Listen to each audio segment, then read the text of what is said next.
Assalamualaikum warahmatullahi wabarakatuh. Saya Tria Yolandita akan menjelaskan tentang apa itu kurikulum. Sebenarnya, apa itu kurikulum?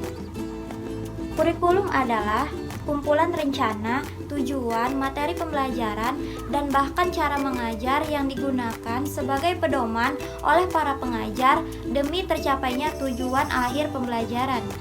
Secara etimologis, kurikulum berasal dari kata yang diambil dari bahasa Yunani, yaitu kuri yang berarti pelari, serta kurere yang artinya tempat terpacu. Istilah ini dahulunya digunakan dalam dunia olahraga, yang artinya suatu jarak yang harus ditempuh oleh seorang pelari agar dia bisa mendapatkan medali atau penghargaan lainnya. Kemudian, hal tersebut diadaptasikan ke dalam dunia pendidikan menjadi sejumlah mata pelajaran yang harus dipelajari atau ditempuh oleh peserta didik demi mendapatkan ijazah sebagai penghargaannya. Sehingga dapat ditegaskan bahwa kurikulum mempunyai dua pokok penting. Yang pertama, adanya mata pelajaran yang harus ditempuh oleh siswa, dan yang kedua adalah tujuannya untuk memperoleh ijazah atau wisuda. Kemudian kurikulum ada 3, yaitu yang pertama kurikulum ideal. Kurikulum ideal adalah kurikulum yang diharapkan dapat dilakukan dan berfungsi sebagai acuan atau pedoman guru dalam proses belajar mengajar. Kurikulum ideal ini disebut juga dengan kurikulum formal atau kurikulum tertulis. Contohnya seperti silabus atau RPP.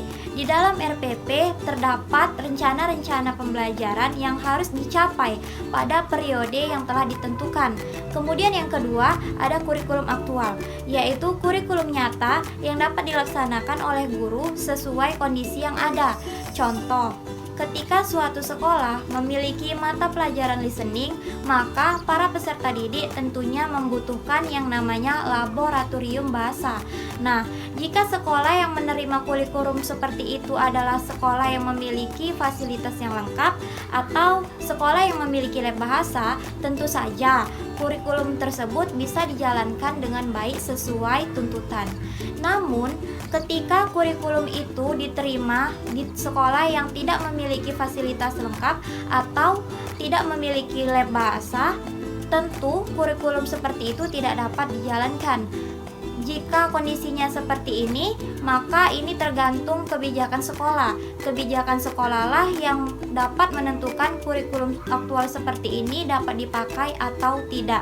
Intinya, jika kurikulum ideal dan kurikulum aktual tidak sejalan, maka rendah pula lah kualitas pelajaran di sekolah tersebut. Kemudian kurikulum tersembunyi, yaitu kurikulum yang pada dasarnya hasil dari suatu proses pendidikan yang tidak direncanakan. Artinya, perilaku ini muncul di luar tujuan yang dideskripsikan oleh guru. Kemudian ada fungsi kurikulum. Menurut Asen, Heri Ernawan, dan Riche Cynthia, ada 5 fungsi kurikulum. Yang pertama, bagi guru, kurikulum berfungsi sebagai pedoman dalam melaksanakan proses pembelajaran. Kemudian, bagi kepala sekolah, kurikulum berfungsi sebagai pedoman dalam melaksanakan supervisi atau pengawasan. Dan yang ketiga, bagi orang tua, kurikulum berfungsi sebagai pedoman dalam membimbing anaknya belajar di rumah. Bagi masyarakat, kurikulum berfungsi sebagai pedoman untuk memberi bantuan bagi terselenggaranya proses pendidikan di sekolah. Dan yang terakhir, bagi siswa. Bagi siswa, kurikulum berfungsi sebagai suatu pedoman belajar. Kemudian peranan kurikulum. Yang pertama ada peranan konservatif, yaitu kurikulum diperuntukkan sebagai sarana untuk menerapkan nilai-nilai warisan budaya yang masih relevan dengan generasi saat ini. Contoh nilai-nilai warisan budaya yang masih berlaku hingga sekarang adalah kerjasama, berdiskusi, ataupun gotong royong. Kegiatan seperti gotong royong masih berlaku hingga sekarang. Kemudian ada peranan kreatif, yaitu peranan yang menekankan bahwa kurikulum harus mampu mengembangkan sesuatu yang baru sesuai dengan perkembangan yang terjadi dan kebutuhan masyarakat pada masa sekarang dan masa yang mendatang. Artinya, kurikulum harus mampu menggali potensi siswa dalam memperoleh kreativitas. Kemudian ada peranan kritis dan evaluatif, yaitu adanya perubahan zaman yang mengharuskan kita untuk cepat tanggap dalam mengelola suatu hal. Sesuatu yang terbaik akan bertahan, sedangkan sesuatu yang biasa-biasa saja akan tergeser. Kurikulum harus mampu mengkritisi dan mengevaluatif apa saja yang harus dipertahankan dan apa saja yang harus dipertinggalkan atau diperbaiki. Kemudian ada peran guru di dalam kurikulum. Yang pertama ada implementers. Sebagai implementers, guru berperan untuk mengaplikasikan kurikulum yang sudah ada. Dalam melaksanakan perannya, guru hanya menerima sebagai kebijakan perumus kurikulum. Guru tidak memiliki ruang baik untuk menentukan isi kurikulum maupun menentukan target kurikulum. Artinya adalah guru hanya bisa menjalankan perencanaan-perencanaan yang ada di kurikulum yang telah ditentukan oleh perumus kurikulum. Kemudian yang kedua ada adapter.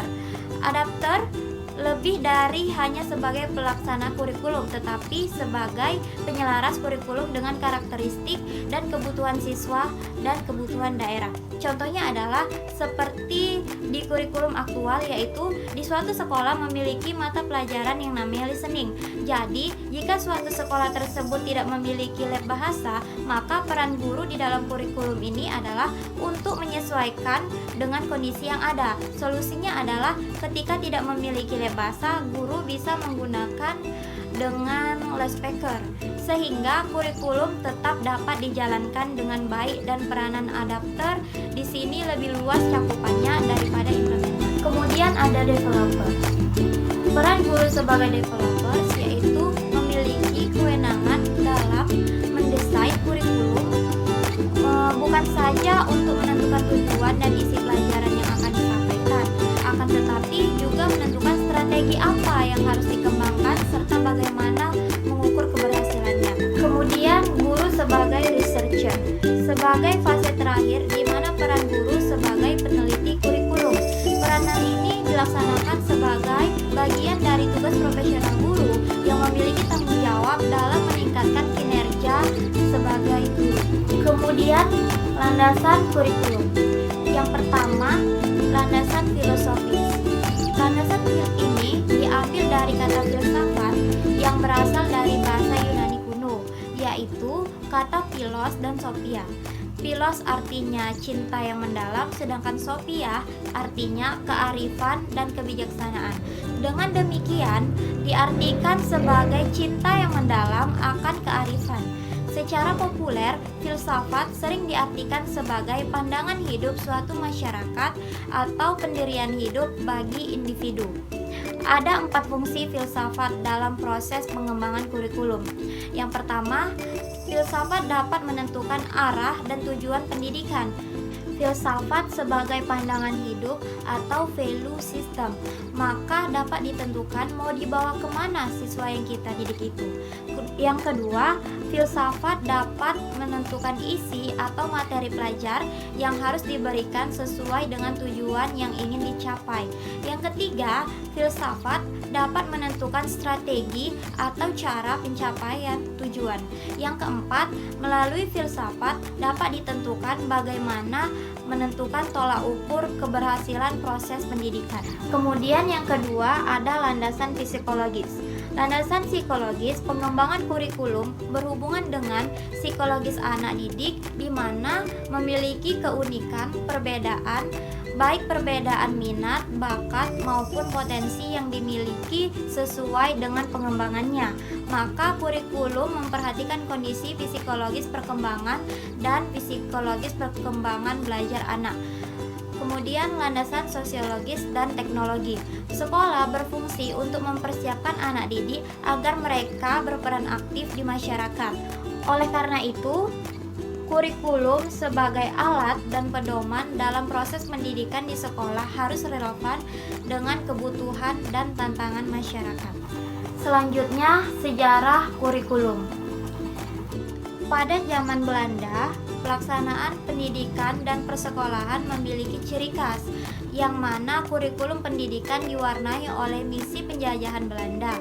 Begitu juga dengan kurikulum zaman Jepang, sehingga dapat dikatakan sumber daya manusia yang dapat membantu misi penjajahan. Misalnya dengan memanfaatkan pribumi untuk mengeruk kekayaan alam seoptimal mungkin.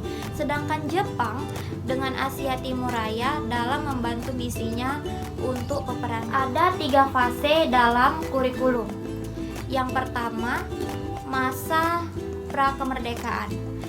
Ada sekolah kelas 2, yaitu sekolah untuk pribumi dengan lama pendidikan 3 tahun dan pelajaran yang diprogramkan berhitung, menulis, dan membaca.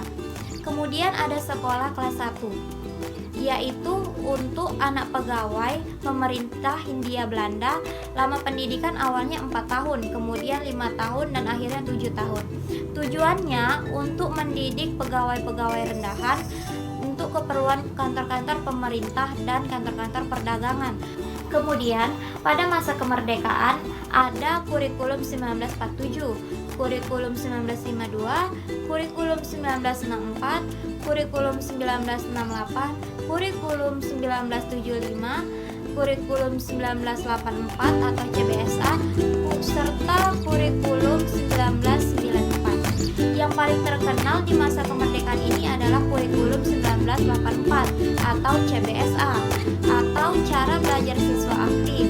Konsepnya adalah pendekatan pembelajaran yang memberikan kesempatan kepada peserta didik untuk aktif secara fisik, mental, intelektual, dan emosi dengan harapan peserta didik memperoleh pelajaran secara maksimal. Konsepnya adalah pendekatan pembelajaran yang memberikan kesempatan kepada peserta didik untuk aktif secara fisik, mental, intelektual, dan emosi dengan harapan peserta didik memperoleh pengalaman belajar secara maksimal, baik pada ranah kognitif, afektif, dan psikomotorik. Kurikulum ini menekankan pada guru yang harus lebih menjelaskan dibanding siswanya.